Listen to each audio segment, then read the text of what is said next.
ఇప్పుడు మనం చూస్తున్నాము ఏదైనా హిందూ ఫెస్టివల్ అయితే ఫస్ట్ మీరు ఇది చెయ్యొద్దు, అది చెయ్యొద్దు, బ్యాండ్ పెట్టొద్దు, ప్యాడ్ పెట్టొద్దు, డీజే పెట్టొద్దు, అది పెట్టొద్దు, ఏదైనా పెడితే కేసు పెడతాం, ఏదైనా చేస్తే లాఠీ చార్జ్ చేస్తాం, ఏదైనా చేస్తే జైల్లో పడేస్తాం, అట్లాంటి ఆంక్షలు హిందూ ఫెస్టివల్ పైననే పెడుతున్నారు. నేను మా పోలీస్ కమిషనర్ గారికి, డీజీపీ గారికి అడుగుతున్నా, మీరు ఎవరు? మా హిందూ ఫెస్టివల్ ఏ విధంగా జరుపుకోవాలి మీరు మార్గదర్శనం మాకు చేస్తారా? అదేవిధంగా మా గణేష్ ఉత్సవ సమితి అధికారులకి మరీ నా ఒక నివేదిక, మీరు ఎన్నో సంవత్సరాల నుంచి గణేష్ నిమజ్జనం కానీ దుర్గామాత నిమజ్జనం కానీ మంచిగా జరుపుకోవాలని మీరు ఒక మంచి మార్గదర్శనం చేస్తారు. మున్సిపల్ కార్పొరేషన్ కానీ మన పోలీస్ డిపార్ట్మెంట్కి కానీ ఎంతోమంది గణేష్ మండపాలు పెడతారు, వాళ్ళు కూడా మీరు మంచి మార్గదర్శనం చేస్తారు. దానికి నా హృదయపూర్వకంగా గణేష్ ఉత్సవ సమితి అధికారులకి ధన్యవాదాలు. కానీ మాకు బాధ ఎక్కడ కలుగుతుందంటే మన కొంతమంది సమితియోలు అదే పోలీస్ మీటింగ్లో పోయి మీరు ఎవరైనా డీజే పెడితే మీరు పోలీస్ యాక్షన్ తీసుకోండి, ఎవరైనా డీజే పెడితే వాళ్ళకి మీరు జైలు లోపటేయండి, ఇట్లాంటి కొంతమంది గణేష్ ఉత్సవ సమితి కార్యకర్తలు అన్నారా అధికారులన్నారా తెలియదు, కానీ పోలీసు వాళ్ళకి ఈ విధంగా చెప్తున్నారు. మీకు పోలీసు వాళ్ళు ముందు పెట్టుకొని మా హిందూ గణేష్ పండుగ పైన కానీ మా హిందూ కార్యకర్తల పైన కానీ పోలీసు వాళ్ళు దౌర్జన్యం చేస్తున్నారు.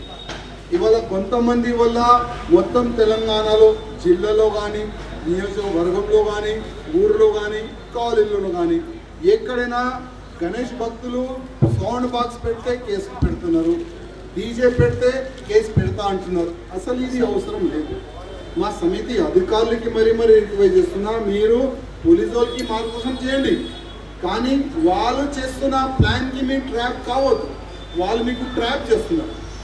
గతంలో కూడా రామనవమి సమయంలో కూడా ఇదే చేసినారు, హనుమాన్ జయంతి సమయంలో కూడా ఇదే చేసినారు. ఇప్పుడు మన గణేష్ పండుగ 1 డే ఉంటుంది సంవత్సరంలో, ఒక్క దినము మనం బ్యాండ్ పెట్టొచ్చు, ప్యాడ్ పెట్టొచ్చు, డీజే కూడా పెట్టొచ్చు. ఒక్క దినంలో ఎవరికైనా ఇబ్బంది అవుతుందా చెప్పండి? మీరు ఎవరికైనా ఇబ్బంది అవుతుందా? అరే డీజే పెడితే 1 డేలో ఏదైనా అవుతుందా? డీజే పెట్టండి. నేను ప్రతి ఒక్క గణేష్ భక్తులకి రిక్వెస్ట్ చేస్తున్నా, మీరు డీజే పెడతారా ఏం పెడతారో పెట్టండి, కానీ మంచి పాటలు పెట్టండి. ఈ విధంగా సమితి వాళ్ళు మార్గదర్శనం చేయాలి.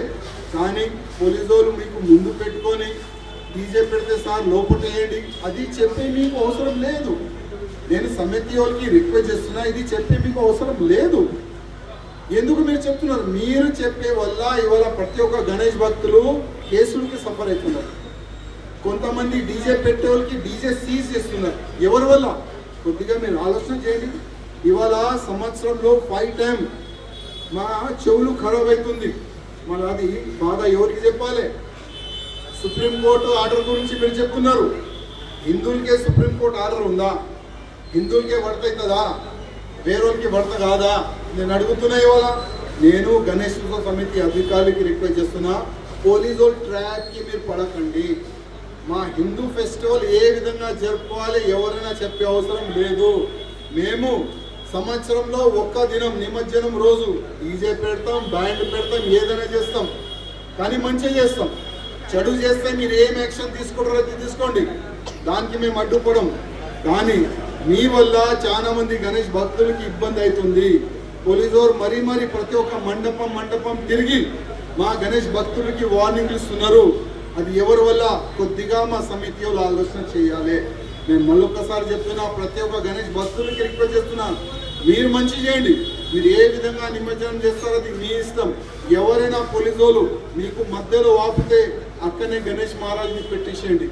పోలీసు వాళ్ళకే చెప్పేసేయండి, నువ్వే తీసుకొని పోయి నిమజ్జనం చేసుకో, మేము తీసుకొని పోమని. ఆ విధంగా ఒక మంచి మీరు గ్రూప్గా ఒక సంఘటనతో మీరు ఉంటే ఎవరైనా మీరు ఏం చేయలేరు, ఎవరు కూడా పోలీసు వాళ్ళు మీకు ఏం చేయలేరు. ప్రతి ఒక్క గణేష్ భక్తులకి నా ఒక చిన్న సందేశం. జై శ్రీరామ్.